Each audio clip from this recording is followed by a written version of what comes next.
guys, welcome back to my channel, and if you're new here, my name is Mayowa, and if you've not subscribed to my channel yet, you know you're wrong. So please hit the subscribe button and give this video a thumbs up sign if you find it helpful. So today I'm going to be talking about how to make this kimono jacket. It's a simple one, and you could be done making it in like 30 minutes or less. I basically used like 2 yards of fabric. Yes, I used exactly 2 yards of chiffon fabric for this one. But then if you want yours to get to the ground, like mine just stops like somewhere around my knee level, but if you want it like all the way down to the ground, like you want it full length, you can use like 3 yards. Yeah, 3 yards to be exact. You can use 3 yards. So let's get right onto it. So I'm going to be showing you how to do this using this little piece of fabric. And to start with, you pick up your fabric, like you pick it up like this, and then you fold it. You fold your fabric this way. Then you fold it once more like this.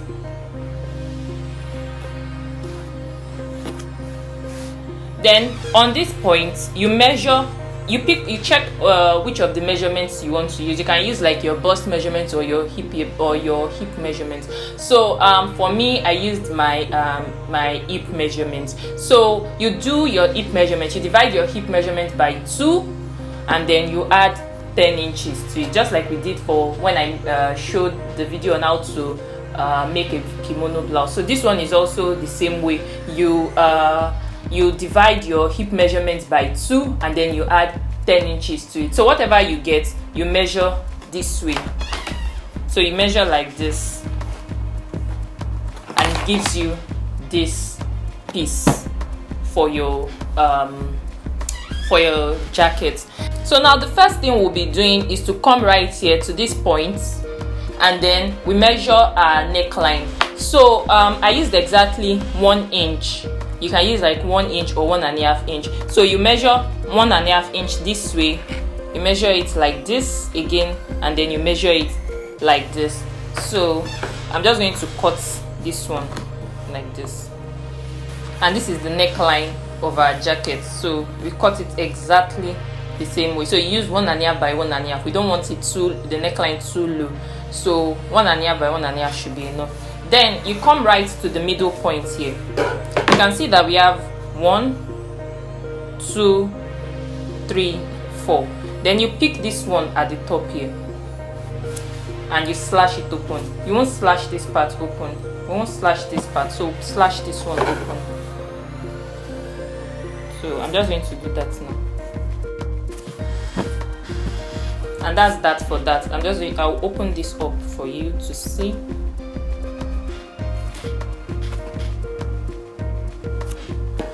And this is what you're going to have. This becomes the front opening of our jacket, and this is the back piece. Now to sew this is basically all there is to do to cut this jacket. So to sew this, you come right here, and then you can just measure 1 inch at the side. But before you do that, you measure like 9 inches. So that becomes your armhole. You measure your 9 inches from here, from this point here, and stop wherever 9 inches stops. So wherever it stops, you mark.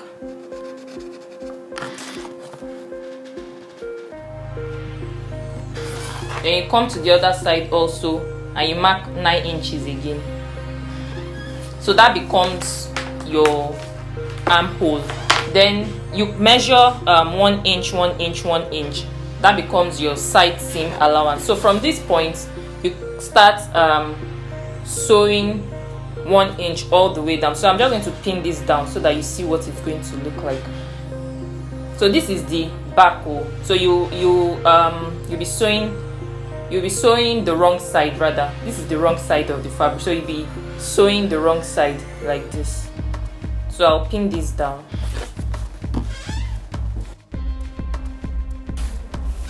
So when you are done sewing, you iron this part open, and then you iron this part open. That is ironing part. You know, you always have to iron the side. You iron as you sew, so you iron out the side seams. Then you come right here, just to finish the edges. You come right to this armhole part here, and then you turn it like this all the way around to keep the edges neat. So you sew the edges like this. I hope you can see what I'm doing. So you sew it like this all the way around, just to keep it neat. And then you do the same also for the other side. Then you come to this part, this opening part. You can sew that. You can also do that, fold it and sew it down flat, or you can use a bias tape to turn the neckline and this part, this opening part. You can use it to turn it so that the edges are neat. Or if you don't want to use a bias tape, you can always just fold it down and then sew down to keep it neat. And then that's basically all there is to it. So remember when I mentioned sewing your side seam, you leave some space beneath here. So you leave some space beneath here to give you room when you are working. So you leave some space, space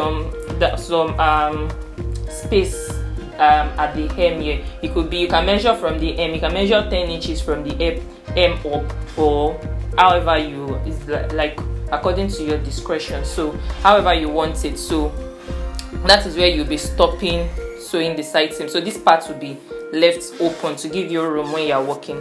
So I'm just going to open this up and you see what it looks like. Now here's our little jacket.